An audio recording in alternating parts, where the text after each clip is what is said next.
Hello മച്ചന്മാരെ, നിങ്ങളുടെ support ഒരു രക്ഷയില്ല കേട്ടോ. ലൈക്സും കമൻസും എല്ലാം കാണാറുണ്ട്.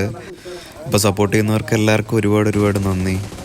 ഈ വീഡിയോയ്ക്ക് നമ്മളെന്താ നോക്കുന്നതെന്ന് വെച്ചാൽ, നമ്മൾ ടീംമേറ്റ്സിനെ റിവൈവ് ചെയ്യാനോ റീകോൾ ചെയ്യാനോ ഒരു ചാൻസ് നമുക്കുണ്ടെങ്കിൽ നമ്മളെപ്പോഴും അതിനു വേണ്ടി ട്രൈ ആക്കാൻ നോക്കുക ഗൈസ്. ബിക്കോസ് നമ്മൾ ഒറ്റ ആളായിട്ട് ഡിന്നർ അടിക്കുന്നതും ടീം മൊത്തമായിട്ട് ഡിന്നർ അടിക്കുന്ന സമയത്തുള്ള ആ ഒരു ഫീലിങ്സ് അത് വേറെ തന്നെയാണ്. അപ്പം ഇവിടെ സിറ്റുവേഷൻ എന്ന് വെച്ചാൽ, എൻ്റെ ടീംമേറ്റ് ഒരാൾ റീകോൾ ആക്കാൻ വേണ്ടിയിട്ട് ഒരാൾ ആദ്യമേ പടമായിട്ട് കയറിയിട്ടുണ്ട് സ്പെക്ടേറ്റിൽ. അപ്പോൾ അവനെ റീകോൾ ചെയ്യാൻ വേണം ആകെ 1 മിനിറ്റ് ടൈമുള്ളത്. ഇപ്പോൾ ഇവിടെ ഞാൻ റീകോൾ ചെയ്യാൻ വന്നില്ലെങ്കിൽ തൊട്ടടുത്ത ടീംമേറ്റും അടുത്ത ഇതിൽ ഇവിടെ നോക്കാവുന്നുണ്ട്. പോരാതെ ആ ഫൈറ്റ് എടുത്തുകൊണ്ടിരിക്കുകയാണെങ്കിൽ നമ്മൾ ടീം വൈപ്പ് ചെയ്ത് ലോബിയിൽ പോകാൻ ഗൈസ്. അപ്പം ഇത് ടോപ്പ് 100 കോൺകർ ലോബിയിൽ കൂടെ കിട്ടിയൊരു 1v3 ക്ലച്ചാണ്. അപ്പോൾ ഗൈസ് ആ ക്ലച്ച് ഒന്നും ഉണ്ടോ ഗൈസ്? അതെന്താ എനിക്ക് കിട്ടാന്?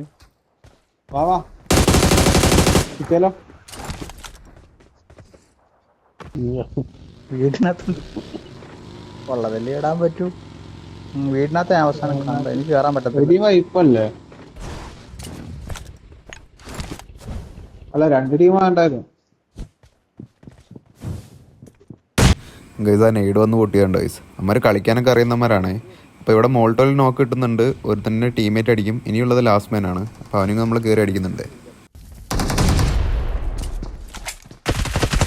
അപ്പോൾ ഗൈസ് ഇവിടെ വൈപ്പായി. ഇനി എൻ്റെ ടീമേറ്റ് പറയുന്നത് കേട്ടോ ഗൈസ്. സന്തോഷത്തിലൊരു വാണം ഇടുന്നു. അപ്പോൾ ഗൈസ് ഇതുപോലെ നമ്മൾ ക്ലച്ച് എടുത്തു കഴിഞ്ഞാൽ വാണം വിടുന്ന ടീമേറ്റ്സ് നിങ്ങളുടെ ടീമിലുണ്ടെങ്കിൽ കമൻറ്റ് ചെയ്യുക ഗൈസ്. അപ്പോൾ അടുത്തൊരു വീഡിയോ ആയിട്ട് പിന്നെ കാണാം. നമ്മൾ കണ്ടന്റ് ഇഷ്ടപ്പെട്ട് കഴിഞ്ഞാൽ ലൈക്ക് ചെയ്യുക, സബ് ചെയ്യുക, സപ്പോർട്ട് ചെയ്യുക guys. Bye, love you all.